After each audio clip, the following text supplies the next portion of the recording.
Real Estate Excellence Podcast. Today I have the JAX Fit Realtor on the show. She is off to a great start in 2023. She's a University of Central Florida graduate. She is a military relocation specialist. We'll dig in a little bit at there. She has coming up 5.5 years in the business. She has over 150 plus transactions under her belt. She recently moved her team to eXp. Let's welcome the owner leader of the JAX team of eXp Realty, Stacy Darnell, to the show. Thank you so much for having me. Thank you. I'm glad that you could come over this morning and even early because I take most of them I say 10 o'clock and it's about 10:05 when they roll in, but that's standard procedure for real estate agents, isn't it? Yes. Yes. Especially if it's not a showing or a listing appointment, I guess, from that standpoint. But Stacy, I really want to, as we were talking pre-show, as I always prep everyone, I really want to dig into your ideology. You've moved brokerages, which gives us a lot of things to talk about, because I'm, one of the common themes that I have on the show is, what each brokerage gives you, and they give you something different. Yes. And how, and obviously why you're at eXp. We'll eventually get into that today, and what you feel that's going to give you in your career growth. So, but as I start off every show, where are you from? Oh gosh, I am from Florida. Luckily, I'm born and raised here. I was born in East North Beach and grew up there in Daytona, cool. And then moved to Jacksonville at 99, and been here ever since.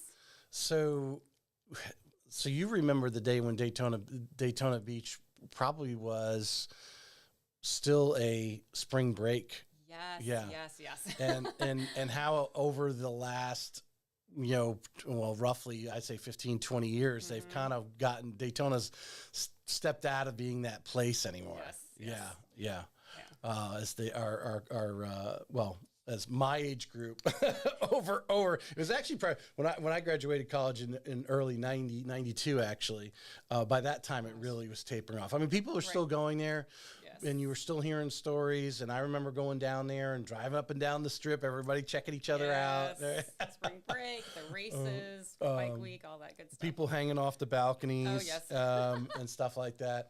And it was interesting, but yeah, it doesn't have that anymore. Not Bike so week is Bike week and the Daytona 500 are really two holidays that are if you want Daytona holidays anyway. Yes. From that standpoint. But so you're a young person growing up. What are you envisioning as you go to UCF? Did you have vision of what you wanted to do as a career? Because I imagine it wasn't real estate. It was not real estate. I was actually headed in a completely different direction. More it was psychology and then nutrition. So it was a completely different field. So of course it helps me in real estate, but definitely was not something I was focused on. Right. At all. So, I mean, from a career path, I mean, when you graduate, what are you doing? Let's go kind of some of the things, because I guess I tell everyone, I go on everyone's LinkedIn. So there is this gap between graduating and starting real estate. Yes. So tell us a little bit some of the things you did there. So I was a stay-at-home mom. You know, I did work, and I did a lot of just community service items and things like that. And so I was basically kind of focused on my kids at that point, and just doing things of that sort, just staying involved with my kids. So wasn't until I kind of went through divorce, which of course that's not fun. But going through that, I was like, okay, what am I really going to do with my life? And like, I need to figure out what I'm going to do and to support my kids. Right. And so that's where, a couple people were like, hey, you should look at, real estate, it's flexibility and time. And I was like, which you think that's the case, right? Not so much. Isn't that like the number one desire, right? Flexibility. Yeah, everyone laughs about it. Oh, you just got all the time in the world. I'm like, sure. So I was like, okay, I thought about it. I'm like, well, it was interesting to me. I knew several people already in the field, and, I was like, let's give it a try. Let's, so I take the test and I pass. I'm like, cool, let's get into this. And I'm like, whoa, this is nothing what I thought. It's like, not as easy. So well, we're definitely going to dig into the your shock there, but you are not, like I said, this is episode 142, over 130 top real estate agents. Many of the top ladies have been on, and that is a common one of the commonalities, and not for everyone, but has shown up is, was at home. But then the divorce happens, and now you or they were working, but it wasn't, obviously the primary income. Correct. And now you have to have your own primary income. You got to support your own household, let alone, your kids still in this situation. I mean, so what kind of things went through your mind when that started to present itself as like, you haven't worked,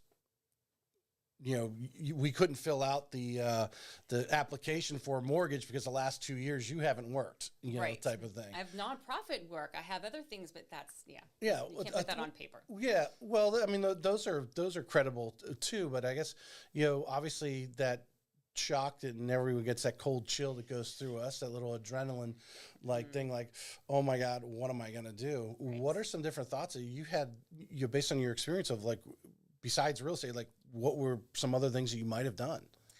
So I actually did work at Fidelity Financial for a little while, actually in the mortgage department, which kind of, is funny. And so I've just done a lot of nonprofit work as well. I kind of organized a lot of drives and things like that, and dealt with the corporate offices and things like that. So I kind of have a vast variety of experiences, but nothing specific to go into one specific field. Right. And so that was kind of a little difficult. Like, where am I going to go? What am I going to do? Well, now looking back, 5.5 years into real estate, I think, of course, it amazes me because we do have a lot of really young people entering the real estate field that are doing really well. And I think a lot of them attribute their mentorship, where for you, some of that life experience. I mean, what are some of the things you think some of the collateral benefits of your experiences that you pulled from doing that volunteer work? And I think it was the people, being able to connect with people and talk, and for me, it's all about helping people. That's just, I guess, my passion with anything that I do is always about how can I help people? How can I solve find a solution? How can I solve a problem? Right. So that's kind of always been the theme in my life and career. So kind of just took me into that with real estate. Yeah. When you were, I figured you were going to answer that. I've been answering these questions enough time, but that's what I was trying to get out of you. In being a volunteer versus being an employee, you don't have, there's no like, hey, I'm trying to get a promotion out of this. I'm a volunteer. I'm here. Why not have fun? I'm and obviously one of the attractions for people to volunteer is simply just to get out and meet people. Right. And I mean, in your, 5.5 years, how much of that, I mean, if you think back, and I don't know, and just hypothetically thinking, you probably went back in that sphere of people that you were creating through your volunteer work, say, hey, I'm now a realtor. Yeah, I did. I went back and just, again, I had connections that was already in real estate. So I went back to that and kind of went back, and I was heavy into church. So I went back into that field to kind of, to pull on some of those resources as well. Just people around me. So let's dig into the shock and awe that you got, that you took the test. You eventually, your first brokerage was Keller Williams, Yes. which is, a respectable, Yes, very much. especially for, new people. There's more training than any one person can handle there. Yes. But what was your choice on Keller Williams? Did you have some sort of relationship with someone there? How did you get hooked up there? So I interviewed brokerages, which I suggest everybody do. Find your perfect fit, because just because for me it was Keller Williams doesn't mean it's going to be that for everybody else. But I did, and for me it's the broker. The broker really makes a difference, and it was Jen Henry. She was just phenomenal, made a great connection, and she just kind of helped me, guide me as to who I am and what do I want to do, and with life, and that's kind of what stuck, and the education for sure. That's definitely. So from Jen, you just your conversation, obviously you got along, you had probably some commonalities there what bonded you from that standpoint, like, oh, this is a cool person. But how important is like to find that broker, or it's not necessarily the broker themselves, but sometimes some of those top agents that are almost like your in-house coach, especially in that first 6 to 12 months, depending on what your learning curve is. Yes, I think that, to me, that's crucial. I think that's probably the most important thing you can do, is to find that person that can be that coach to you, where you can ask questions, you can go to, I mean, just because you take a test and you pass it, fantastic, but getting in is so completely different. And so finding that person really, I think, thrust me and propelled me forward. All right. If you can remember 5.5 years ago, you step in there. What are some initial things that I mean, did you have success early? Was it something where you had a deal within a couple of months, or did you go? So no, you're bouncing around from class to class, and you're trying to figure it out. And you're like, I'm making cold calls. You're calling for sale by owners and expireds, and you're like, I don't have any ideas what I'm talking about. Because you're great. I just started real estate. You don't know a lot. So you're doing all the things you're being told to do, because you've got to get out there and just do action. It's just getting out there and doing it. So you're making all these calls. You're getting shut down nonstop. You're just like, oh my gosh, am I ever going to get anything? So yeah, that first bit is just. It's hard. What is the Keller Williams bold, right? Is yes, it bold? I did that 5 times. 5 times. It was phenomenal class, though. I'm telling you, it really, it's like I would say that's my foundation. Because you don't even have to be with Keller Williams to do that, right? No, you don't have to. They allow anyone. It's just they kind of sponsor it or whatever, put someone together. But I know they have it at least once a year here. Yes. Right, and you go for like a solid week. 6 weeks. 6 weeks. Oh, wow! Every day for 6 weeks. It's a whole day, once a week. Okay, that's all right. Yes, I've known some people who've gone through it, but it really. What kind of benefits? What did you see?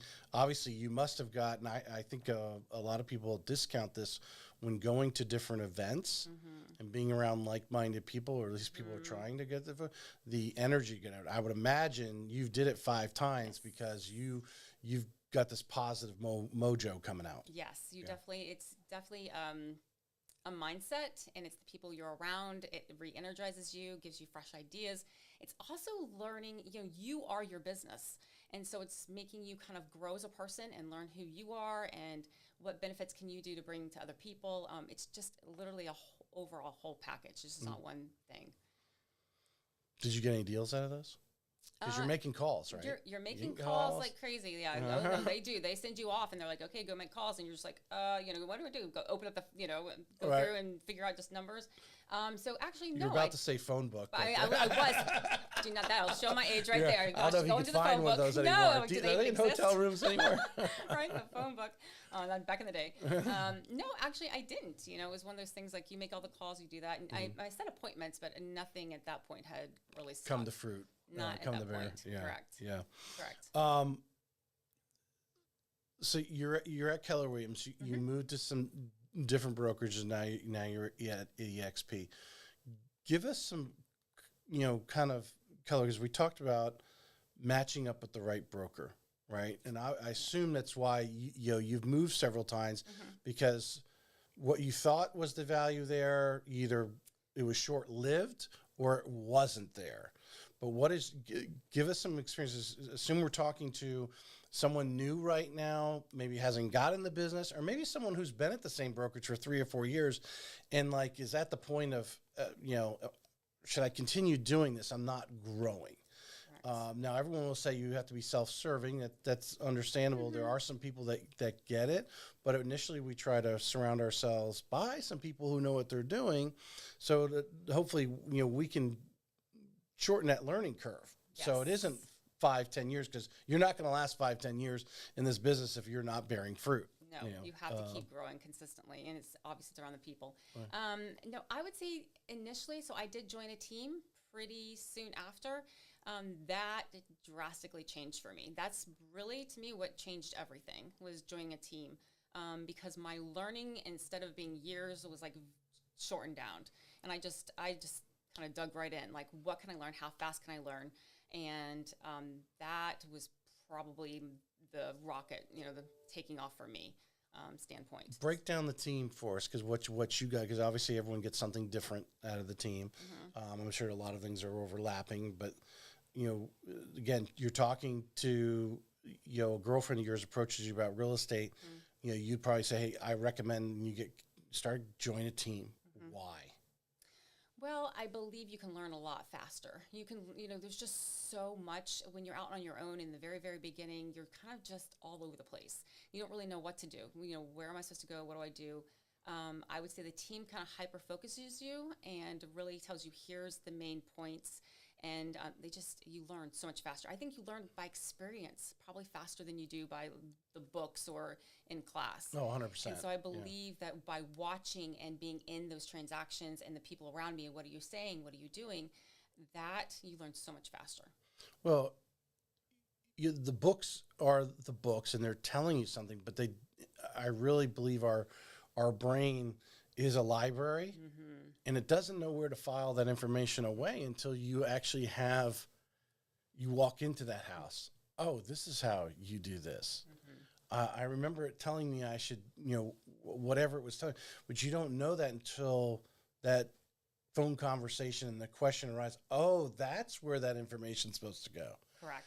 And that's where we're lost. You have to have, I tell every time, people on the podcast all the time, I was in the call center for the first 12 years of my, nearly 18 years of being in the mortgage business.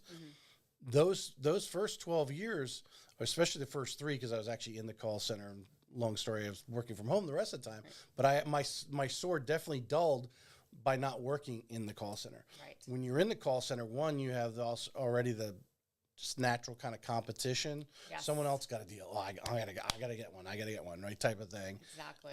But you're hearing the stories, and in our business, every single transaction, every single loan on my side is different incomes. Different. They have different goals. We're solving those problems, and unless you are hearing the stories, your learning curve is longer. Because would you agree? I mean, how many times you get started with a customer, I'm talking to them about their finances, and they've got something screwy going on. Oh, yes. Yes. And now we got to solve it. We're halfway through this transaction. We find out that, something has happened. Now we need to change loan products, or you got to negotiate repairs. There's bigger issues with this house than, was originally disclosed. I've learned to do all that up front now. So those are all those are conversations that instead of happening during the process, that happens up front. So I've learned to kind of hedge everything off up front. I love that. Before I even get there. So that way I don't have these deals that fall apart. Of course there's always going to be challenges, nonetheless that happens. But it's not to that extent. 100%. No, I want to dig into that right there. But when did you actually kind of take that stand that's the way you're going to run your business? I mean, I imagine it's not the first 6 months. No. When did you, in your experiences and so forth, at what point you're like, you know what, my time is valuable, and I'm seeing the stuff going on, I'm going to kill it up front? Yeah, I would say just that it was the beginning. I would say just going through the deals and realizing, and at one point I literally had my office in like the mortgage company, the loan officers, and I just surrounded myself, and I said, you know what, I'm going to learn everything I need to know about insurance, about the loan process, because a loan is really what could completely fall apart, and that's a little bit more crucial. And so if the right questions aren't asked up front, which is a good loan officer is doing that already from day one. But I do that now before they even get to the loan officer. So most times I know if they're qualified or not before they even get to them. I mean, I'm not qualified, I'm not licensed, but I at least know the right questions to ask to know ahead of time. And then that way I can hedge it off and I say, hey, to loan officer, okay, here's some things that might be going on. Definitely check, let me know. And they can very quickly, find out. But I'm definitely asking those questions. I love this part right here, because I think this is valuable lessons for anyone learning, whether you're new or you're 3 years into this business, or whatever, to take command and control, because that's why they're hiring you. I just watched a video yesterday. I actually posted on the podcast Facebook page. Right, NAR is under this lawsuit, and they're suing them about why should the sellers have to pay the buyer's agent, right, and so forth. Okay. And so you got to. The whole thing is, why does someone? You got to bring your value to the table. Yes, you do. You're being paid a nice. Correct. You are doing a lot of work, but your value comes with taking that command. When that customer comes to you and says, "Hey, I need your help to buy a home or sell a home," you're in charge. So. One thing, especially when I have coffee with very new agents, and sometimes agents have been sort of tinkling on it for a little while. They've got a few transactions. Is they are very afraid, and they use the financial questions. They're afraid to ask them, but you're not really asking financial questions. You're asking very I ask questions. You're asking. Well, you're. I mean, but the questions that even the loan officer is asking are. I don't want to say broad. Broad's not the very, but they're surface level, because when they do say yes to one of those questions, oh yes, I've had a bankruptcy. Oh, okay, let's take a look at when was it? Right. What was included? Did you have a house included in that bankruptcy? Right. And then you could dig deeper into it. But just by having, I would imagine you've gotten, I'm going to assume, my wife hates when I assume, but I'm going to assume you just have a conversation with them. Yes. And in this conversation, like you and I are having, things come out. Yes. So how do you set up that conversation? If you're teaching someone that's on your team how to have this upfront conversation to kind of expose any possible future, bombs going off. Correct. Walk us through that. Well, I start asking them, like, what are they looking for? What's their goals and the purpose, in searching for them if they're looking to, to buy. And from there, I'm like, hey, well, we just want to dig in. I just want to make sure that, I'm sending you houses that you're actually qualified for. I'm going to send you over to a loan officer to kind of look at those items. But I just have a few questions, have you had is this your first home? Have you had a bankruptcy or foreclosure? Okay, or it could be, are you a 1099 or a W2? Oh gosh, you're 1099. Okay, how long have you had that? I've come several. We're like, oh no, it's only been a year. Okay, well, we need those 2 years, to qualify you. But I'm going to send you over just in case. Let's get you, just let the loan officer Maybe we can save it with a bank statement loan. Or something. But at least it gives them. I don't want to promise them everything and then it not happen. So I'm very realistic with them, and I try and go over, probably a good sum of questions before I send them over. From your experience now, you've been doing this, I imagine, for several years now, probably getting more bold, because I think there are people that don't do it because they're afraid to ask the questions, or it could be because they don't know what to do with the answer, so they don't ask the question. That way, if they're given an answer, they don't know what to do, which I can understand that part too. But you were hanging around the loan officers over there. You're starting to see why it's understandable to hey, did they just start their 1099 3 months ago? Right. Or, I had a gentleman not too long ago, a month ago or so, application, and he, great paying job, sales guy, but he kept changing jobs every, 6 months. And then he had this real job where his employers tell him, yeah, you can make 120,000. I said, well, how much is your base? He said 100. Well, no, he was paid a little bit during the training period, but after the training's over, a month or two, boom, you're 100% commission, bro. Right. So that ain't flying, because again, it was changed industries, still sales, but he changed industries, which not going to help us out. So understanding some of those things, but I think even just the simplest one is like, how much money do you have available to make this transaction happen? Right. Because some of those other things, the loan officer can pick up, and if you're Stacy's been doing it a little while. She's bold. She's not 25 years old. She's can have a conversation with that with other adults. And I understand everyone's in their different position, but like one of the basic questions I think every real estate agent should ask is not just how much you plan to put down, is how much money you have available for this transaction. Because you will find people say, they put 20% down. They're buying a $500,000 home, and they have $99,000 in the bank, and they're waiting for their next paycheck to make the $100,000 down payment. Right. Yeah. Right. So it really, and I'm talking through this, it starts to add, I think it adds a little credibility when you know how to have that conversation. Oh, for sure. For sure. And the more you talk, and again, more knowledge is power. And the more they're like, okay, she really knows what she's talking about, and here I can help you now. Right. And also, hey, if you're, making that 40,000, I'm so sorry, you can't look at a $300,000 house, and things like that, Or I've had people like, they're millions, they make millions, and they're like, I'm fine, we'll just keep doing this. And I'm like, in your bank account, your tax return doesn't show you make anything, and it doesn't mean they pay their bills. No, that's true too. That's true. There's so many things that go into it. They think someone else is paying their bills for them, and they're not being paid on time. And I've seen. There's so many crazy scenarios. But cash can help you get out of some areas, because obviously someone who's willing to put money down can cover some boo-boos. and knowing that sort of thing.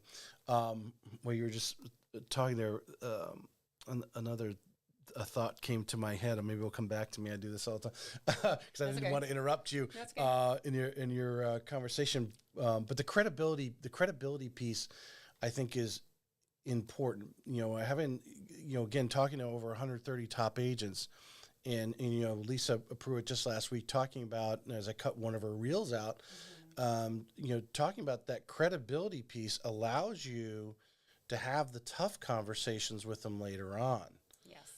Maybe maybe how it's do the initial offer, or maybe we got to repair, and you got to have that tough conversation, like don't push it any further, or make that repair, or we're going to lose this deal type of thing. Exactly. Because I think the average agent's going through it, and they're again afraid that, but if they just take some time, sit down with the loan officer. All of the loan officers are calling you all the time. You're doing deals. The loan officers are calling. Yes. Go and have coffee with them and ask them what are some questions, like you're saying. What happens if they're just went 1099 3 months ago? What can we do if they just got enough for the down payment? That's a common one. A lot of I wouldn't say rookie agents, or just they didn't ask the question of how much money they had, and they know, well, okay, they got FHA, they're going to do 3.5% down, but did you ask them about closing costs? Right. How are you going to structure that deal?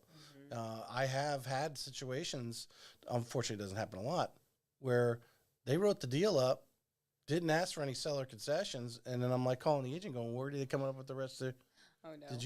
There was no conversation of how much, they got the other part. We need some seller concessions to make this happen. Now you're going back. Yeah. Right. You don't want to do that. Yeah. You don't want to do that. Today you can kind of get away with it because the appraisal, $5,000 or $6,000 on the appraisal, you might get it on most homes. Yeah. So you add that to the deal and then cut it back. Yes. You might get lucky. But there's been other times where, depending on where the market condition is. We talked about where you, where you chose your first. You're under Jen Henry. So what is Jen Henry having you do? I mean, you like right away, first day you're working under Jen, right? Yes, yes. All right. So what are 2 or 3 things she has you doing right away to get your business started? I'm talking the first 30 days you're in the business. Oh gosh, well, we're supposed to be writing down all of our contacts, all the people our sphere, things like that, making phone calls just to say, hey, I'm in the business. This is what I'm doing now. If you know of anybody who's looking to buy or sell or invest in real estate, give me a call. I can help you. Things like that, just kind of getting our name out there. It's also getting around to know the vendors and people around, the businesses wise, for inspections or insurance or, loan officers and things like that within the community. Things of that sort. So she just has us there's daily tasks that we're doing. Have you seen, now you've been doing this 5.5 years, you've trained people, you've mentored people. Some of them have a little hard time even making that call to their friends and family. They do. And I have some really experienced agents that I've had on and say they regret not reaching out sooner to their sphere. What are some of the challenges they have in making that phone call? So I had that problem in the very beginning. I had I had a hard time making those conversations because I felt like I was selling. I do not like to sell. I don't like salespeople. I literally don't like salespeople. So it's funny because I was like, how am I doing this? I'm selling something. And I was like, gosh, I don't want to have to sit there. The only reason I'm calling you is because I'm trying to see if you want to buy or sell a house, And know someone who does. Or know who somebody does. But at the same time, I'm like, later I realized, but I'm trying to help them. And this is a conversation. This isn't me. I'm not trying to hey, let me hard sell you. I'm having a conversation with a friend. And if I look at it that way, the mindset's a little bit different. And I'm going into it with maybe pure motives, I guess, because I really do want to help these people. And so if I can turn it around in my head, I think it was let me just talk to you. And the more I talked and, I'm like, hey, well, this is what I'm doing. If I can definitely help you. And again, the more I knew, the more knowledge I had, I was able to talk to them more. Because then that's where all of a sudden people say, oh yeah, I'm looking, but I'm not so sure about this. I'm like, yeah. And I would just have a conversation. Instead of trying to sell them, I would start to give them value. And they go, well, actually, yeah, I would love to. and then it progressed. All right, so you recruit a new new realtor to the JAX team. They're kind of how would you walk that person through? If they had that initial block like you had, how would you handle that today in getting someone to warm up? Scripts. I know this sounds bad, but scripts. That helped me learning just some scripts because it led me to something to fall back onto. And then you kind of create it to make it your own, but at least kind of gives you somewhere to start from.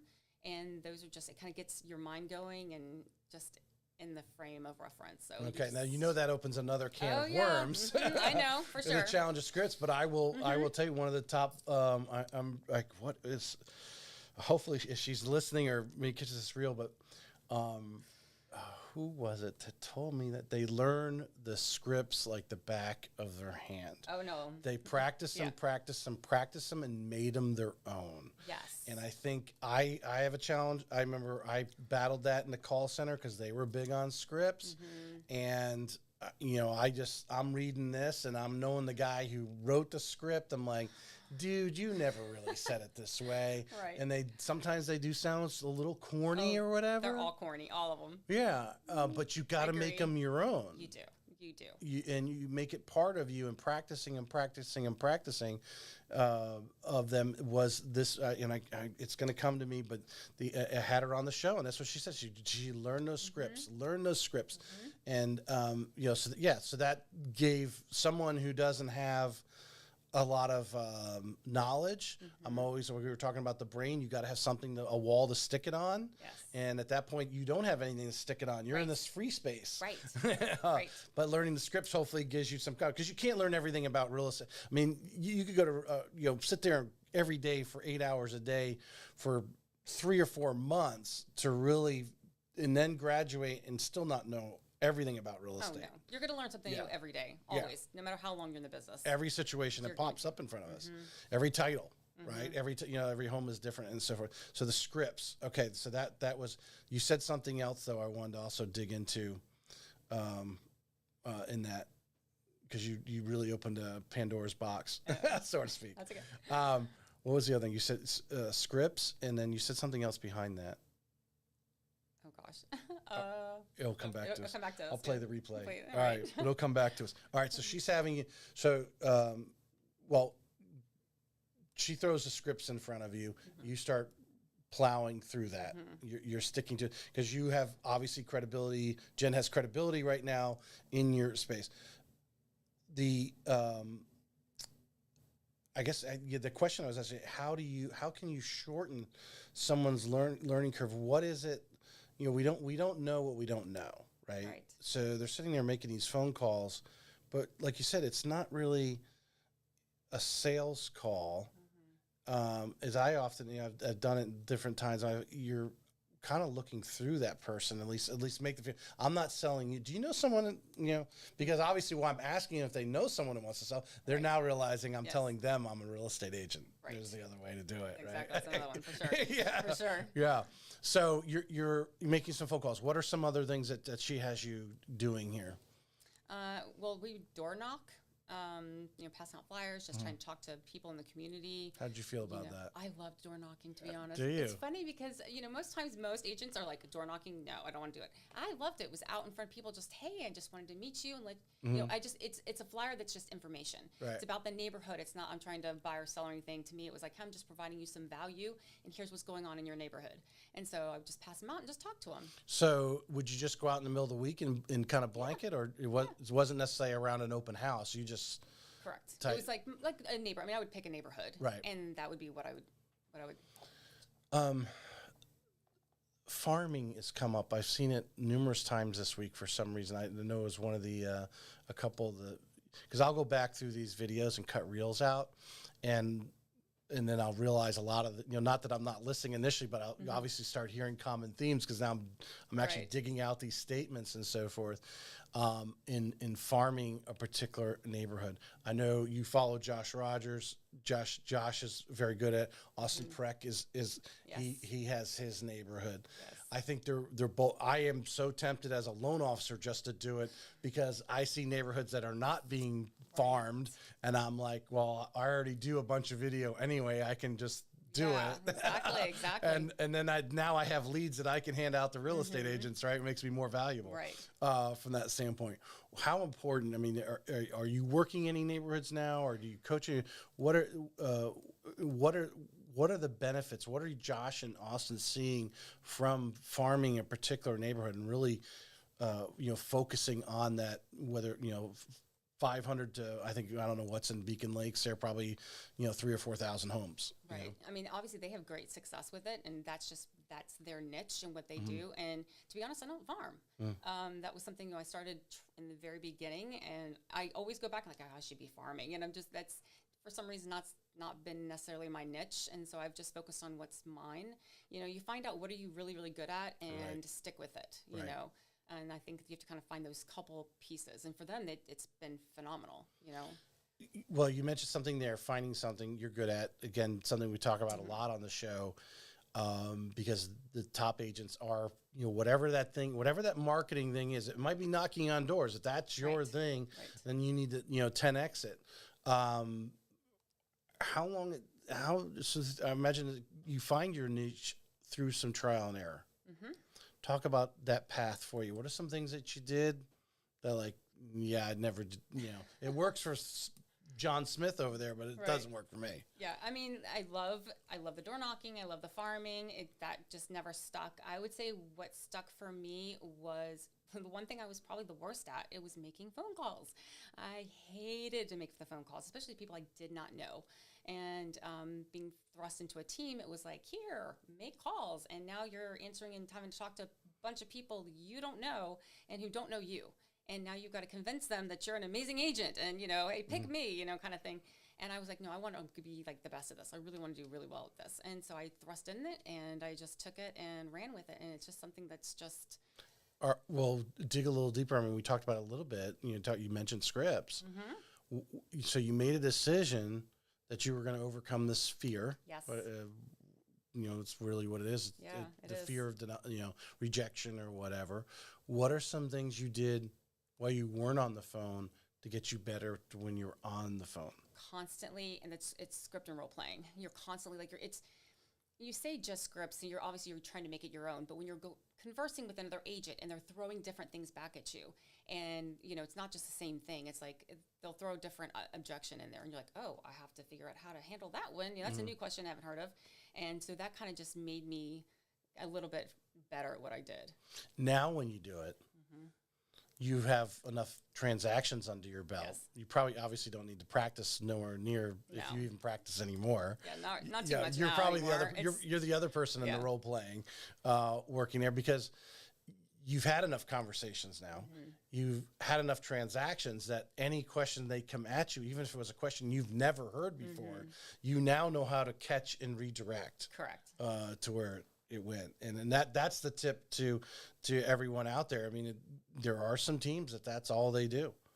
Some of the biggest production teams, they're phone. At least they want to have DJ and Lindsay, Brittany was on it. I think it was, I want to say 20 conversations a day. They want you to have 20 conversations a day talking to someone about real estate.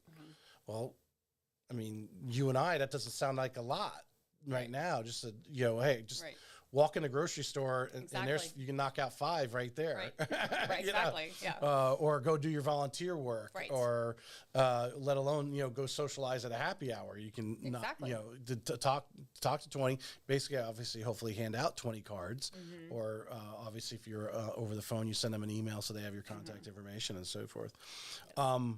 So Jen Henry's there with you initially. You're moving on. You find some other mentors, and you've changed brokerage. Let's give me someone else that took your game, another level. Not that whatever Jen's relationship. Imagine you guys are still friends, or whatever, 5.5 years later. But eventually, you move along and you find that mentor that's going to spin you to the next step in your career. Tell us about some of those. To be honest, it's been, I would say, just people throughout that kind of propelled me and took me to the next level. Because there's certain levels within real estate you go. And so, I go from there and then join the team, and that definitely propelled me forward. And then you're constantly trying to find people. For me, I ended up just saying, you know what, I need to learn as much as possible. And I started listening to tons of podcasts, tons of audibles. How can I grow and learn and be the best, not just in real estate per se, but as a person? As you grow as a person, your business grows. And so the more I did just in my own learning and being around the right people and, just the right mindsets, and I just started to propel, I guess, myself at that point, just going forward. Well, you said a word there, mindset. Yes. How would you describe, you're talking to a bunch of new agents or whatever, new team members, and you're talking about mindset. How do you describe the mindset that you think they need to be in? It's going to be difficult. It's going to be hard. I know for me, every single morning I wake up and that's the first thing I work on is my mindset. So that's why I'm listening to something positive. I'm putting a podcast on or an audible on. I'm doing something that's just empowering who I am, because it's easy to go through the day and allow circumstances or people to influence who we are and how we I would say react. But if you start your morning off, you're being purposeful. Be purposeful in everything you do. And then if you start your morning off like that, then anybody that comes in, they're like, no, I'm going to influence you. You're not going to influence me. And just going in the positive direction. Instead of it being a negative, say, well, how can I turn that to a positive? How can I learn from this? How can I grow? How can I, things like that. With the social media, obviously we're carrying our computer in our hands. We have access to anything and everything that we want. If we want to turn on motivational stuff, we can. If we want to turn on, some of the news and just, gets us even more frustrated for what's going on, we can do that. And our entire day goes by, the amount of time that we spend there. But, that choice, the choice to stay away. You maybe think I interviewed Heather Monahan, and she, I don't know if you saw that episode or I ran out of her books. I need to get more of her books, but she talks about in there, getting rid of the villains, in your life. Now you went through a divorce, so I imagine there was some villains around you at that time. Have you noticed yourself kind of, what did you do? To share with some of the other ladies that might have been in your kind of same shoes, which is that it's not uncommon in our business. As I said earlier, what did you do to get away from some of the villains in your life that were dragging you down? And I have a hard time because I love people and I want to be nice to everybody, but then you have to realize, you're in my life for maybe a season, and maybe that season's over. And maybe because you're outgrowing them, it's time to move on. Just slowly kind of distance yourself and move on and find the right group of people that you need to be around to help you continue to grow. Right. And sometimes you grow out of them, or sometimes you need something different, and that's okay. It's not, anything bad on them. It's not saying you're a horrible person. It's just saying it's not what I need right now, or I need something different in my life. And so from there, I just need to, distance myself. It's not that I can't ever say, hey, or, I'm going to be mean or anything like that, but it's just saying, hey, I need to spend time and, maybe with a different group of people. And some of them are family members. And some of them are family members. And I have to say, I love my sister, but, I had to kind of maneuver away from her. She was just not, at that point in time, I was like, distance a little bit. Did that change over time with your success and them realizing that, hey, this is what I'm doing. I'm going to be a real estate agent. Yeah. I'm going to out here. I'm going to run my own life. I'm not in type of thing. Do you see their attitude eventually tip, or some of them still, no, you can't have them back? No, it tips. It changes. I still have a relationship with everybody. Right. It's just, how far in are you allowed? And so that's what I've learned. I've learned the boundaries and saying, some people can be out here and some people can be in here, and that's okay. You've worked under several brokerages. Now you're with eXp. and now you're all team leaders. Obviously your broker, so to speak, is virtual with all the different technology. You guys are seeing that, but they're not in an office that you can go and touch and touch them or anything like that. So there's a different relationship going on. You're out there, but over your course, you've had several different brokerages. You've obviously interacted with other agents, no other agents and brokers. What are 2 or 3 things you think that makes a successful broker in the standard office situation? I know we're stepping out of eXp a little bit from that thing, or it might even be what makes a successful team lead. What are 2 or 3 things you think that really needs to be in the foundation of those, or are in the foundation of those successful people? Gosh, I think that's going to be different for everybody, but I think you have to find kind of your tribe. I think no matter what brokerage it is, it has to be mindset. It's got to be in alliance with your goals and your values, your beliefs. That has to align. If it doesn't, then you need to find the one that does, and you need to find what clicks. And sometimes I think people are looking. Now, some people change brokerages because they think that it's, the broker is not making me successful. Right. Well, I'm so sorry, that's not it. It's you. You've got to succeed wherever you are. You've got to put the hard work in. Unless that broker's the negative person that's bringing you down. And that could be, and I've not been to all those brokerages, so I don't know. I don't claim to know. It could be, maybe you do need to step away from that. Maybe it's not necessarily the right environment for you. But I just know for me, it's, just continuing to grow and learn and just keep going and moving forward. Right. Another thought just went through my head. You're triggering off so many. Let's talk about you have a JAX team. Talk about what's your goals? Where are you at now, and what is your goal for 23?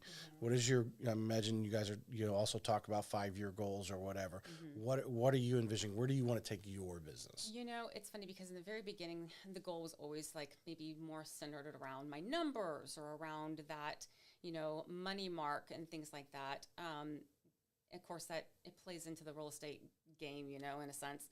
I think for me, it's more how many people can I help? How many agents can I help? How many people can I come in contact with on a daily basis to help change their life that they can then go impact somebody else? I think that's become maybe more my purpose. I love what I do, absolutely love what I do. Of course, I need to have to sustain myself and my children, things like that.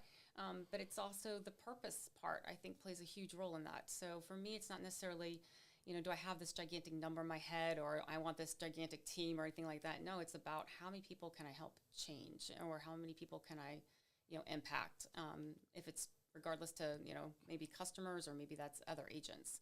I just want to be able to pour into other people and help them succeed in life. And that's kind of that's our tag. It's, moving your life forward, because I want to be able to help people move their life forward in every direction. All right, let's bring that back around. All right, that's how you want to run your business and your vision of what your ideology of how you figure if you go through that, the successful financial success or whatever that is, everyone's a little different there where they feel, but you'll get what you want if you provide that. How do you sell that on the front end? How do you get that out there to everyone? Or what are you doing? Have you found maybe I don't think everyone's found the secret sauce yet. I mean, that little they just touch it and it turns to gold, right? Because we're always moving around. But how ways that you're getting that out there and to let everyone know that? I think it's by personal relationship. I started off and I succeeded. I kind of excelled really, really fast. And I kind of took a step back to kind of say, how do I want to lay out my business? What do I want that to look like in the future? And since kind of honing in on that, it's starting to come in like crazy. It's the relationships that matters more. It matters more to me.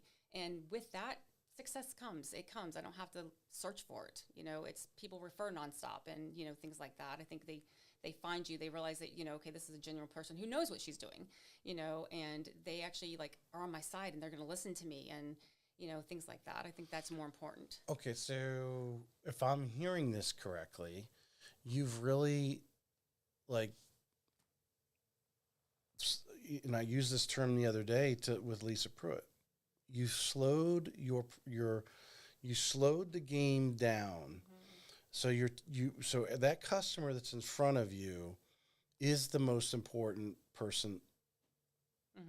That 30, 45 days, they are a number one. Hopefully you're handling 2 or 3 people at a time, but Yes. that person is in the and that is how by pouring into them, giving them it's great to say, I want to give great customer service, but what does that actually mean? Right. And but what you're seeing is, because you're pouring into them, you're focused on that individual client through the entire process. You're setting them up with the right lender, setting them up with the right home inspector. You're controlling because that's what they're really paying you for. They may not say that, but I think a lot of people underestimate that part. That is what they're paying you for. Control the situation. Now, obviously, you will have, that customer that wants to, feel like they're in control, but I'm sure you found ways to, obviously, as we all do, make them think they're in control. And you are. You have to be. And at the end of that transaction, you go to that closing table, the smiles on their face. Those people have been pouring back to you with the referral business. Yes, and that's just where now it's coming in like crazy. It's just, I literally got 3 the other day, just referrals. Hey, I got somebody for you. So it's coming in like crazy. Like, I don't necessarily have to think. I thank God for that. But I believe it's because I've just focused in more, and it's more on the value and purpose and the people that matters more. When we go back to controlling the process, controlling from the start. I think, I would imagine if you're not already training that, you should. I think I find a lot of real estate agents, and you can ask, I think any loan officer, there are some real estate agents that have total control. And then there's other real estate agents that couldn't refer a good restaurant, a good hamburger in town. I'm a referral person. I want, if you have something that you need done. I love when people, put up on Facebook, hey, I'm looking for a really good, because obviously someone put up the other day, I'm looking for a really good mover. And I know we have several, there's a few, but it's great they're asking for that, because the fraud in moving right now is huge. It's huge. Coming out of New Jersey, I hear the fraud is crazy. People losing all their belongings to these companies, and it's being held hostage and so forth. And actually, just that reminds me, I need to get my moving company that I'm friends with, because I refer them business. They live in my neighborhood too, so I know them personally. They own the franchise and so forth. But you have to create those relationships with those people as well. Right. And then that way it will make it easier for you to refer that person. Yes. You've broken bread with them, had lunch with them, whatever, you meet at different events. Or I always like, people I refer, if I have something going on where I can bring them in and they can, be a small sponsor or whatever, they're the first people I'm calling. Exactly. Because I want to be around those people. Exactly. In that team. And I think a lot of agents aren't taking advantage of the fact that there are people who, they want your referral, but if you're doing a little ice cream truck in the neighborhood, call your referral partners and say, hey, can you pitch in whatever amount of money? Right. Most of them will pay for it. You just stand there and look good. Right. Right. Exactly. Yeah. And they miss out on that because it's just, again, it's just a phone call away. But yeah, they just have a hard time referring. Therefore, they don't control the transaction. And therefore, of course, we hear the horror stories later. Oh, they went with this person, they went with that person, they didn't do this, they didn't do that. Closing got delayed or whatever. Correct. Yeah. Talk a little bit about, you've been doing it long enough. You've been around, obviously you were in an office with loan officers. How important, the other people, the home inspector, insurance. Yes. I see a lot of agents don't even, I refer insurance. Oh, I do. I control it. I do too. I just immediately send out an email. I need a quote for this person right here. And I start the conversation and I can walk away at that point. But how important, in that control to have those people at your fingertips that are in your circle, your support vendors. That's the first thing I do is, of course, getting qualified. I tell them talk to somebody, but I also say I've got somebody I can send you. It's always good to shop around, but this way you can compare, because I want them to see for themselves. I don't want them just to take my word for it. I know they're going to absolutely love who I'm working with, and that they're going to give them the best deal possible. Because we're going to break it down. We're going to show you everything. We're completely wide open and transparent. I don't sit here and try and hide anything. Here's everything in front of you. So I want them to see everything, and then for them to choose, and more 99.9% of the time, they'll go with the person I've referred. But yeah, because I pick that person who I can talk to. We have open lines of communication. Yeah. Like, you're going to pick up the phone when I call, when I text, hey, I've got a question I need, or that, the customer's like, hey, I have a question and what's going on. They'll answer. I need somebody who's going to be responsive. You just gave me, I'm going to add this to my repertoire. Yeah, the sense of urgency. Yes. The above and beyond. Yes, an agent who's regularly, any agent calls, most loan officers are going to jump. But I know there's a thing in our industry right now where there's a lot of inexperienced loan officers that haven't even been in a business a year and haven't even written a dozen loans. Yes. They're going off on their own. And the real estate agents who are listening, you need to pay attention to who those people are. You can find out how much experience they have. Go on the MLS thing and look them up, and they'll tell you how many years they've been in and who they work for. And there's a lot of that going on. So they no longer, it's great. It's good to work, to work with a new loan officer who's giving you a lot of attention, who has a sales manager behind them. Right. Great. And there's a few of those, but a lot of them are going off. I mean, I've had the biggest, wholesaler in the country call me and ask me if I want to start my own brokerage by myself, just because that's what they're pushing now, because that's what the current market is. I could do it because I know people to call when I don't know the answer, because I don't know all the answers, but I also know what stinks and what doesn't stink. Right. And you don't want to be 3 weeks in the transaction and find out something stinks that they really should have known day one. Exactly. Yeah, that type of thing going on.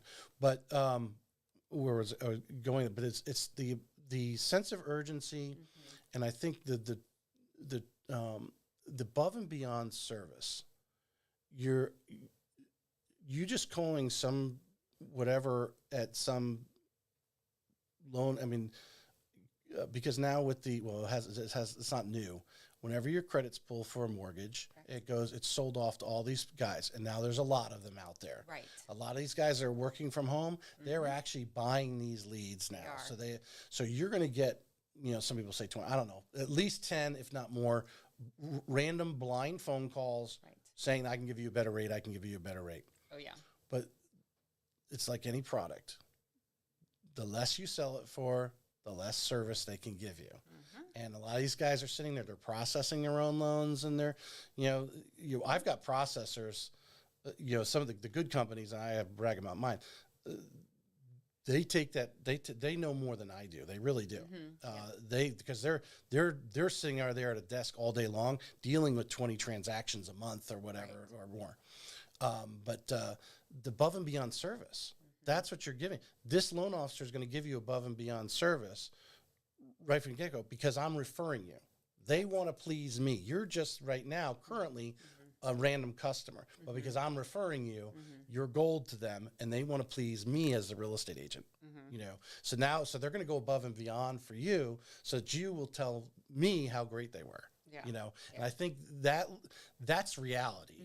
And I think a lot of people miss that part of the conversation when they're referring a part of it. And the other thing I've been telling agents lately, stop this telling them you got to give them 3 people. I've talked to the top agents. I've talked to more top agents than anyone in town. And I will tell you right now, you discredit yourself.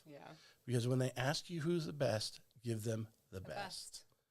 Now, this is what I always tell them as a loan officer.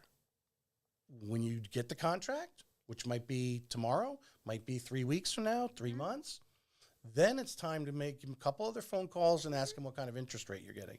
If their interest rate's better than the one they're quoting you on the same day, simply send that loan estimate over to them and say, hey, this is what they're giving you. Because they could charge you There's for that. no manager in as well. town. Yeah, there's no, the loan officer can only go so far. Their manager can Right. take the pricing exception and take Right. the loss or whatever the perceived Yeah. loss in that and match to get the deal. Trust me, they want the deal. Right. So now you have the best interest rate and you have the best loan officer Yes. and everything's happy. Yes. That's how you get the best deal. Yeah. in- I in say a- not just the interest rate, because they can be charging you Oh, for yeah. that interest rate. So I'm like, okay, great. Where's the back end? Where's the whole loan estimate sheet? I'm like, wait, that's what we need to see. Let's Yeah. get that. Yes, exactly. Well, yeah. Trust me. Well, I worked for 3 years with a builder's lender in town. I won't mention names, but the people that know me Yeah, know yeah. there. But that was the thing; they were covering the closing costs. Right. So it's like, oh, okay, they never could beat the builder's deal. It's set Right. up that way. They set it up that They do. way, They do. so that you cannot. They want to capture. They really want to capture 100%. Correct. You know, they were capturing on average 90+% of the finance deals. Mm-hmm. You know, because they set it up it's set up that way. You can't beat it. Exactly. So, all right, you're building the team. Mm-hmm. Yeah, I assume you have a number of a goal. Do you have a goal this year? What are you doing from a recruitment wise, or are you just doing it organically? Right now, it's just been more organically. Again, because I pulled back and I kind of like laid my foundation. I should say the one thing I didn't have when I grew really fast was like a foundation. I was like, okay, great. If I have all these, leads and customers and things like that, how do I service them the best? Okay, fine. I can give them that service right that second. You get so busy though. You get super busy. I'm like, but how do I continue to service them? And I realized for me, the foundation wasn't quite what I wanted. Processes and systems. Process and systems, and it comes all down to that. And I didn't have that. I just kept growing. It was going so fast that I just could not keep up and didn't really build what I wanted to build. You would get to a point and spill over, and then you'd have to start out. Because I was just so busy, and then I was like, wait a minute, because I really care about these people, and I really want to make sure that they're doing well, and what's happening? Do you need to sell or buy again, or do you, are you doing well? Do you, interest rates change? Do you want to get that? Just things. Is there anything going on at the house? Do you need a recommendation for something? What's going on in life? Oh my gosh, you just had a baby, things like that. So I started realizing that, I was just so busy, go with the business, and I wanted to create that foundation. And so that's why I kind of was like, let me build that foundation. So right now it's definitely growing organically, and yes, there's some goals, but I really wanted to make sure I had that foundation set and to know that I can service them on a personal level going forward. Very common challenge, and I imagine Josh has reached this level.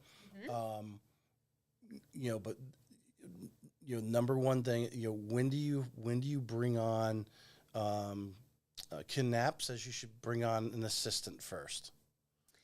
Yeah, Because a lot of the things that you just rattled off to me were, the different follow-up, the different, whether Right. you're sending out an email or a text or a card or Right. whatever, those are not really income producing. Correct. Now, hopefully Correct. you're chumming the water. Correct. Yeah. Yeah. You The should have mate somebody- chums the water. The captain doesn't chum the water. Correct. Correct. So yeah, where are you at there, and what challenges?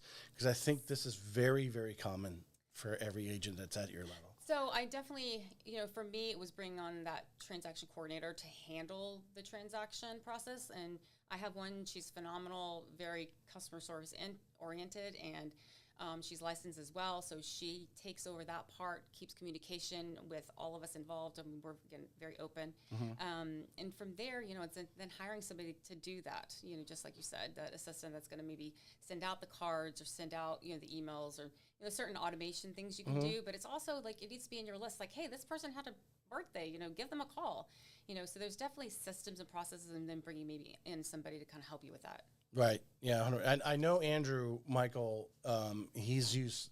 There's virtual assistants all around the world that are doing it, especially inexpensively. I mean, when you reach a level where you want to physically put someone in your office, but sometimes you got to make that stretch, and obviously putting someone on a payroll is a stressful situation. You're like, I'm doing good now, but what if I don't have a good month, and then I still got to write that check, right? So you got to build to that point.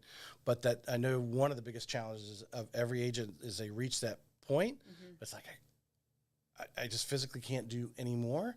I need to dump some of this administrative stuff off, or someone who's actually going through the birth dates and saying, hey, you have 3 birthdays today. You need to make 3 phone calls, which you can make while you're driving between listings or whatever. Exactly. Yeah. And I have an admin too. So I have Courtney. She's amazing as well. So she takes care of a lot of stuff like that as well. Right. Do you still find yourself wanting to do it all yourself, or have you started? Oh, no, absolutely. Have you really cut the line on anything? I mean, I've had to cut the line, but yeah, absolutely, because I'm a little bit of I want to control and make sure everything's happening the way it should, and so it's hard. It's hard to kind of drop that off, but you need to. Well, you hit it on the nail from the standpoint of why your business is successful, is because you're focused on that customer all the way through, and you're like, who else would do it this way, right? Who else would actually care as much as I do, right? Type of thing. And finding that person is, it's treasure. I mean, when you find that person, you want to hold on to them as much. You got to do whatever you can to keep them. If you are organically recruiting people who want to come into, do you prefer someone green that doesn't know anything and like to start someone from scratch, or are you like Engel and Volkers who'd rather have a more experienced real estate agent? That's a great question. So originally I wanted somebody just that, fresh, let me teach. I think they need to know what it's like to be out there on their own, to be honest. I think to start off with, you kind of need to feel how difficult it is. You need to go through some of that. And so for right now, not necessarily recruiting those. I do have an agent that's getting ready to join me, and she's been in the business for a while. She's military and moving back. And I've known her for a while. She's been in the business. And she's like, I've always wanted to be on your team, but she's just been gone, so she's coming back. Super excited about that. But no, I think I need somebody a little bit more seasons that sees the value of being on a team. Yeah. And that wants to, so that's a little different. Right. Well, and also you have that, you got to give them a lot of time in the beginning. Yes. Someone's done it a while. You're like, okay, this is what they already know the lingo, right? And like I said, they have a wall to stick it on, because good, better, and different. They have some experience. They've actually been out there, and how much of that, but they at least have something to stick it to. They've been doing it for a little while. I would agree with that. Let's break it down to marketing. What do you, and you could stretch this beyond yourself, because we talked about Josh and Austin and the things that they do. I know you guys over there in that whole circle of you guys are doing a lot of I don't know if it's necessarily cutting edge, but you're doing a lot of stuff that a lot of other agents are doing. Obviously the amount of video that Josh and Austin put out is they're in the if they're not number 1, they're in the top 5, right? You put those guys in that from that category. What do you feel are some standard? Now that you have that client list, you got that referral, so you're staying. I was going to say milking them, but I'm going to say staying top of mind, because that's really what you're doing. What do you do with your sphere and obviously your past customers as far as staying top of mind? What are some standard procedures that you have that you do for everyone? I automatically put them, I put them attached to my social media. So I constantly can see them, they see me, staying top of mind. There's a role where every so often I call, text, just staying on that. I do send them cards. I send them gifts actually every month. So they get a small little gift from me, some of these things up there. And it's like, and then that's just kind of a way for me to talk to them and, hey, how's it going? You send every one of them a little. So yeah, they get a little gift. Like what? Yep. No, so actually, it's a really cool little company, and they send off new, maybe. All right, I know what you're talking about. Okay. Andrew, I started sending Andrew that. Okay. I don't know if he let it on to you guys. They probably maybe came and sold you. I started sending it. I started doing it. I did it for like 6 months or whatever. But I would go. Yeah, you go inside and they send them a little coupon to a local ice cream shop or restaurant, get a sandwich or whatever. And they have raved about it. I mean, every single time they come back, oh my gosh, I just got from this little shop or sandwich place or whatever it might be, this treat. They're like, oh my gosh, I just absolutely loved it. I send cookies from a certain place for their birthdays. They're like, oh my gosh, these are the most they're gigantic cookies. They're like, oh my gosh, I absolutely love these things. But it's sending them things and keeping them in touch, and little events where you're actually getting together, and it's their families and things like that. Yeah, the one thing, and it's probably in St. Johns County. What I love about that program is there's a lot of sandwich shops, or maybe it's a coffee shop, donut shop, restaurant, whatever. They go up, and they go up in these strip malls, and we don't necessarily ride down that road every day. Right. So we don't necessarily see it. Unless someone told us to go to that place, we would probably never even think about going. But we get this coupon, and we're like, well, that's not too far away. It's actually around the corner where I normally go. Right. Let me go check it out. And it just obviously helps the community. I'm glad that obviously the owners of those places see the benefit in participating in that. Yes. We talked about, I'm going to reword this question, because we talked a little bit about brokerages and a couple things that the foundations of things that they need to be. When you look at overall, or even internally, even within, the greater Josh Rogers group or whatever, I think there's always something we could do better. Whether it's within the group or just in generalization, maybe I should just generalize this in real estate. What is one thing we could do better? In real estate, period? Well, I think because the actual question was, in your experience, one thing you think brokerages could do better. And I think, you tipped on it a little bit earlier, finding your niche, right? And that, we talked about some other individuals pre-show that they try to focus on finding their agent's niche, what they're good at, what they like doing. So they'll do a lot of it, right? From a marketing and prospecting standpoint. I think a lot of brokerages don't do that. They don't actually break it down to the cellular level. You have to. You know what I'm saying? So, but in a generalization, if your other agents are listening to this and so forth, what are, maybe it's something you saw at eXp, because that'll help us lead into why you went with eXp. What you saw that eXp was doing that a lot of other brokerages weren't, and made it attractive for you to go over there? A couple things. One was cultural. Culture matters to me, and so the people you're around, that was probably number one. Number two, it's the education and it's always wanting to grow, always wanting to be better. That's why there's constantly conferences and things to go to and things. And sometimes, they have those, and it's not really anything, but they are cutting edge. How are we really gonna, make ourselves better as an agent, and then how are we really going to service our customers, and it's just how can we be better as people. They just, technology wise, how are things going, and how can we be a step ahead.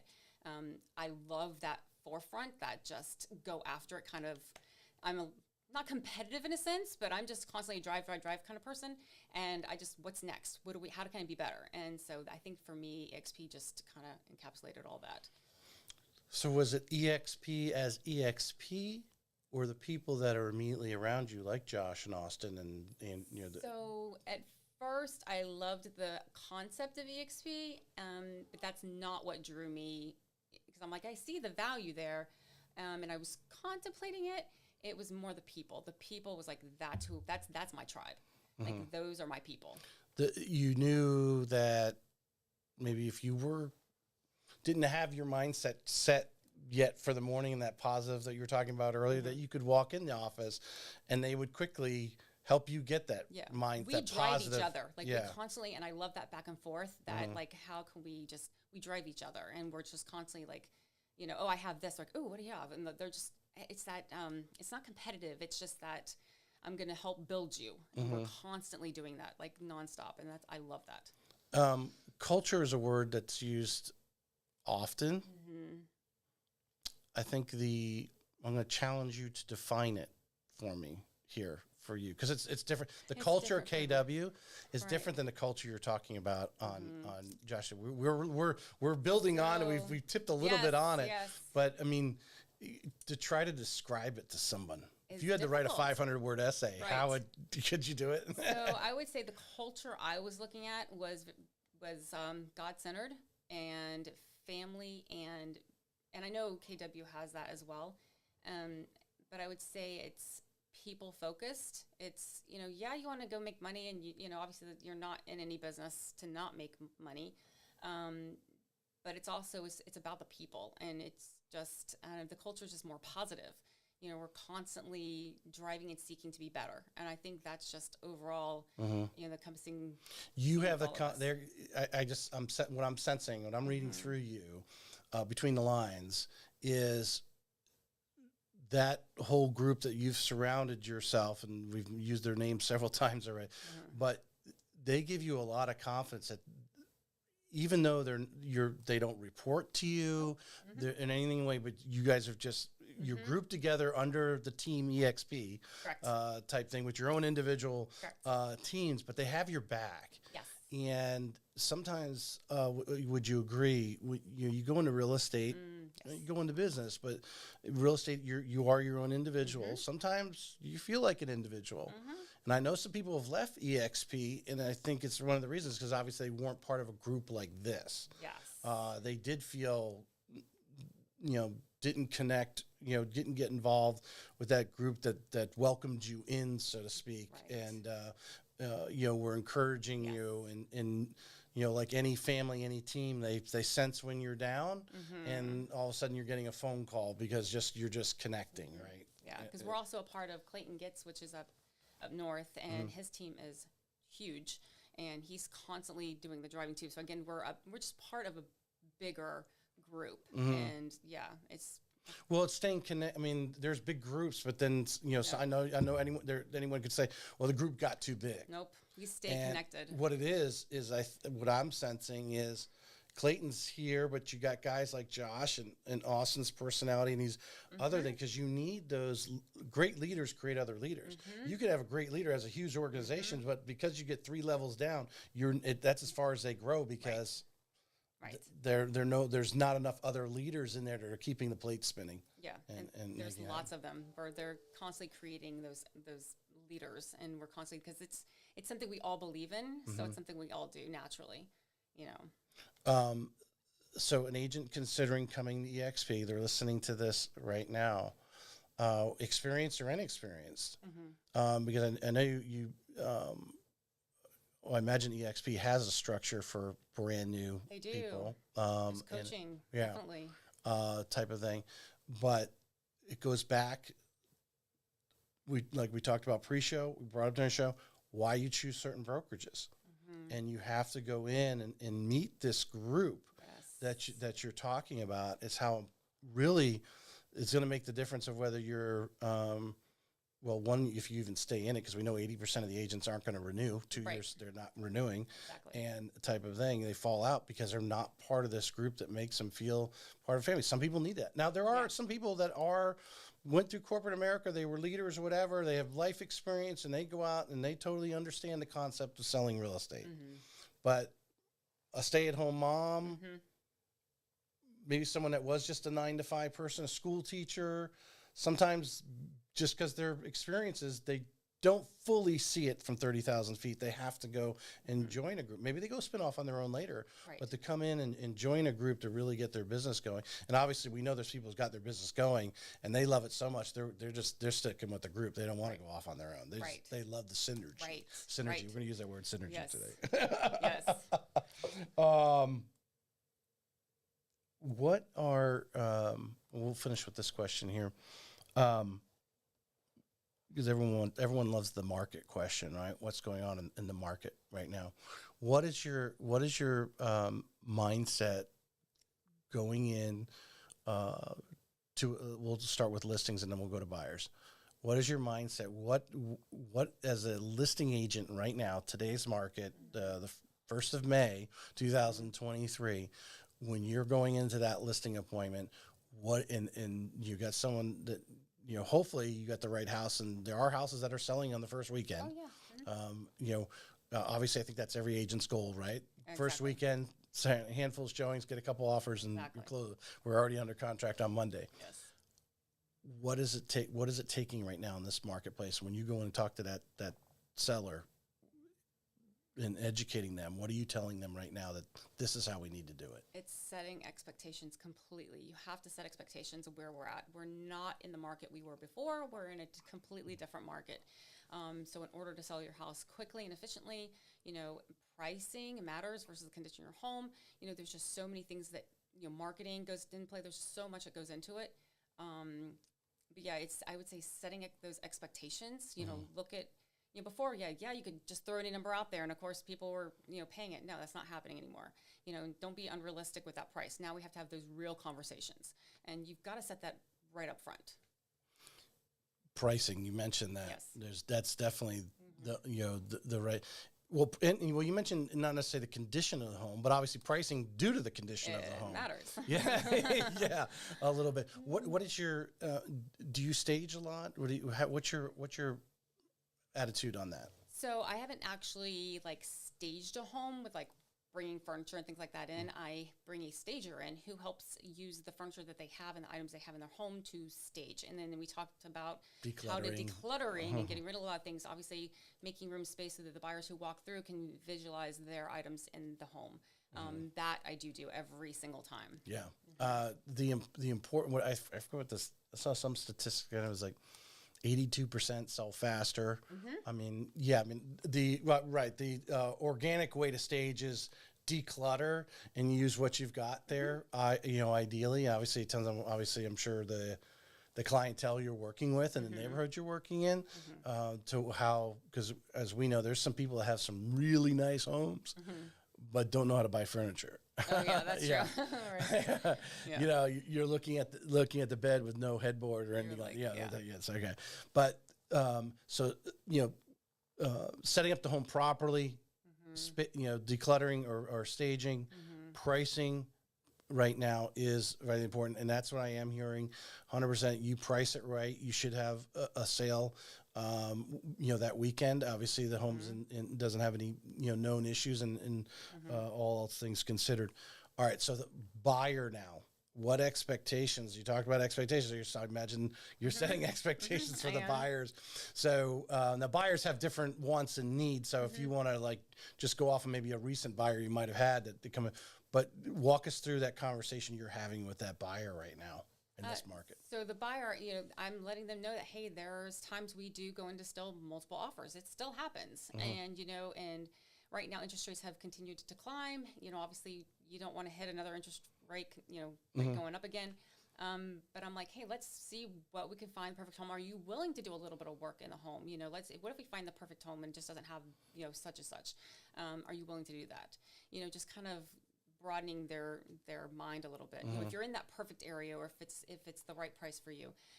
But I am setting them up expectations for if most sellers are, doing closing costs, however, if you are in a bidding war, things like that, do you have that money that you can cover those closing costs, Right. And what can we do to help make this deal? I just literally got somebody under contract. Actually the last two here just recently, we were up against other people. And it was we got them, and it was okay, how do we need to close this deal? Thankfully, this last one, we got closing costs included. And it's a beautiful home. They'll have to do a little bit of work to it, but they're this is the perfect property in the perfect location, exactly what we wanted. They're we don't There's mind. only one address with only one home on it. Exactly. Anywhere else in the world. And this is a gorgeous property. Yeah. And it was literally this mini little farm. It's gorgeous. It's got great trees all over the place. It's gorgeous. But the home needs a little bit of work. They're you know what? We easily could do this. And we want this. So again, it's setting expectations, I think, on both sides. Right. Being realistic. Don't overpromise. Let them know exactly where the market is, exactly what's going on, where in your price range, what can you get, and then how I can get very creative when it comes to deals, thankfully, because I do know enough of the back end with the financing that I can get creative with those things to either help the seller. I mean, on the seller side too, I'm hey, we got to look at a lot when it comes to the buyers. So again, I think setting expectations is probably the biggest factor on both sides. Most of the stuff in St. Johns County typically will have. I'll guess if you guess my figure. I'd say 7 out of 10. Because St. Johns County is such demand.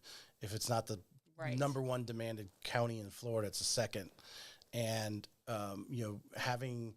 Are you pre-coaching them on? How do you handle the escalation clause? Do you wait for the seller's agent to tell you there's multiple offers, then go back and say, "Hey, we'll insert an escalation clause"? Or if the customer is you already know, "Hey, this is a neighborhood; it's highly desired. this is not coming up. It's obviously priced right. I suggest you put an escalation clause because you do have cash. Even if the appraisal doesn't come in, you could come up with an extra 10 grand. You're coaching them that before they even make the offer. I always coach them on this is what an escalation clause is, and this is how it works if we need this. I'm constantly in contact with the selling agent and constantly trying to see, hey, do you have other offers? What's going on? You know, things like that. If I don't think there's any other offers in, I don't automatically put that in there. That's just part of my negotiations. Yeah. I don't want. Well, you feel it out. You're feeling it out. Feeling it out all the way around. Because obviously, I don't want to throw the buyer in, you know, all to their max if I don't have to. Right. But I'm talking with them through that. If I think at all that there's going to be another offer, that escalation clause goes in right away. You mentioned something there. Constant communication with the selling agent. Yes. When you're mentoring and so forth, because I think talking to agents, if you want to learn something from this podcast, this right here is important. You put an offer in, you want to follow up with a phone call. This isn't a blind, you tell me, you don't just send them the email with the offer. You need to, one, make sure they received it. Yes. Okay. But also be talking to them because could tell you some things that you want to know because you might want to go back and adjust that offer. Would you agree? No, absolutely. That works on both sides as a listing agent as well as when I'm going through offers. Guess what? Who's the loudest? Who's out there and like willing to talk to me? And I feel like, okay, this is going to be a smooth transaction. This person's going to be on top of it. Okay, you know, they really want this house. It's who's communicating. So on both sides, absolutely. So on the buying side, I'm constantly like communicating with the listing agent. I always preach to everyone. I don't know you, but the importance of getting out. In showing up is the term we use a lot, but you got to get out to some of these events and meet some of the other agents because that's the type of market it is. Yeah, you need to know. And if I have those people, maybe even on a drip, to know, hey, I got a customer looking for this. Yes. I don't see it anywhere out there. But anybody has something that comes across, we're looking for this type of home with 3-car garage, whatever it is, acreage or whatever. I don't think enough agents. There's the top producers. They are doing that. They're sharing across brokerages. They're friends with all. They don't, they're real estate agents. That's all. And they're sharing this information. And when they have these unique situations, they're getting it out there. And hopefully someone's helping them and, making the match, right? You're a matchmaker between that house and that customer. Exactly. And the importance of getting out and actually, meeting other agents. In a social setting. That's crucial. How little it is, but at least they saw your face. They might have shook your hand. You might exchange business cards, but now you're calling them. Oh, yeah, I remember you. It makes a big difference. A big difference. And when you know that person on the other side, you're like, okay, I know you. I know you do good business. I know you're going to make this. Because, the other agent can disappear, and it makes a very difficult transaction. So this makes, it's those agents that don't show up to those events, you don't know them. That's simple as that. Exactly. Anything you want to add that we did not cover here today? Oh my goodness. Can you think of anything? I can't think of anything. I think we went broad all the way around. Yeah, we did. Not that I can think of. No, this was a great conversation. There's definitely a lot of content to cut out of here. Because we dug in and I hopefully asked some in-depth questions and got some good stuff out of you. So hopefully everyone would benefit. So.